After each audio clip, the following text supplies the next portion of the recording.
Të dashur miq, ju kërkoj ndjes që me shumë vonesë po bëj këtë lajm.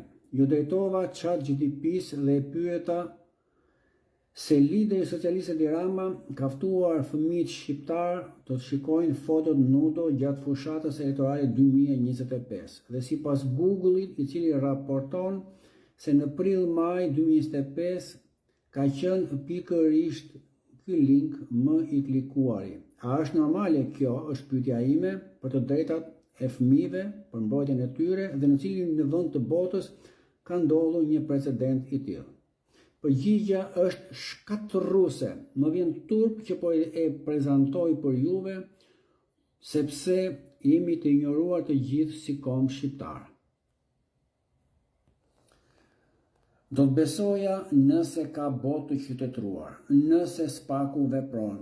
Edi Rama duhet izoluar, duhet arrestuar, duhet bërë një qeveri teknike dhe zgjedhjet e reja duhet të jenë emergjente për të shkatruar më së fundmi këtë sekt i cili përpose ka larguar familjet shqiptarëve dhe ato filiza që kanë mbetur si trashëgimi e popullit ton, ju rekomandojnë nudizmin, dhunën, traumat, pasojat që ka. Do t'ju lexoj tani se çfarë thot përgjigja. Në një situatë të tillë ku një udhëheqës politik do t'i ftonte fëmijët të shihnin fotot të tij nude, do të ishte jashtëzakonisht serioze dhe do të përbënte një shkelje flagrante të drejtave të fëmijëve. Ja pse thot, fëmijët kanë të drejtë për mbrojtje të veçantë nga të gjitha format e shfrytëzimit dhe abuzimit, përfshirë fotot nudo dhe rekomandimin nga lider politik në fushatë elektorale, ku sipas ChatGPT-s nuk gjendet asnjë lider në botë në fushatë elektorale. Madje ndodhin, por bëhen në mënyrë të fshehtë dhe kur kapen dënohen në mënyrë ekstreme, si nga ligji dhe nga maliqi.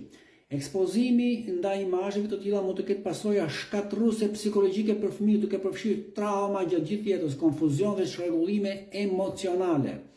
Mund të kontribuojë gjithashtu në normalizimin e shfrytëzimit seksual të fëmijëve, sepse është bërë publike precedent dhe trupi gjykues, shoqëria do të jetë pa imunitet, sepse klasa politike është votuar pikërisht për shkatruar atë që me ligj kombëtar dhe ndërkombëtar mbrohet. Pra Edi Rama ka shkatruar sistemin për mbrojtjen e fëmijëve duke ju rekomanduar dhe popullin i dashur e ka votuar se e do shumë. Në shumicën e vendeve, prodhimi, shpërndarja dhe posedimi i pornografisë së fëmijëve është i palishëm dhe ndëshkohet tepër rënd. Edhe nëse imazhet nuk janë në mënyrë eksplicite pornografi për fëmijë, fëmijëve ju ndalohet kategorikisht sepse dëmtohen psikologjikisht. Ndërsa kur bëhet në fjalë për informacion të gjetur në Google, është e domosdoshme të tregohet shumë kujdes, pasi desinformimi dhe lajmet e rreme mund të përhapen shpejt në internet, pra dhe të ritransmetohen dhe të shumohen, siç është algoritmi i internetit.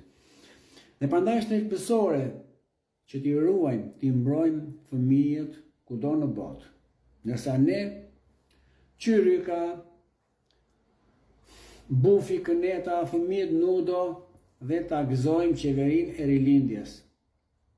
Ta gëzojmë shqiptar, jam lo duke folë, duke protestuar me tabela, duke e fotografuar, duke e qiruar, duke nxjerrë te fiks fare, me shkrime, nuk kam çfarë të bëjmë. Nuk kam çfarë të bëjmë. Më vjen keq, ju kërkoj ndjes që nuk e bëra këtë direkt pasi Edi Rama e bëri atë takim në qeret, mos e kam gabim në plazh me fëmijët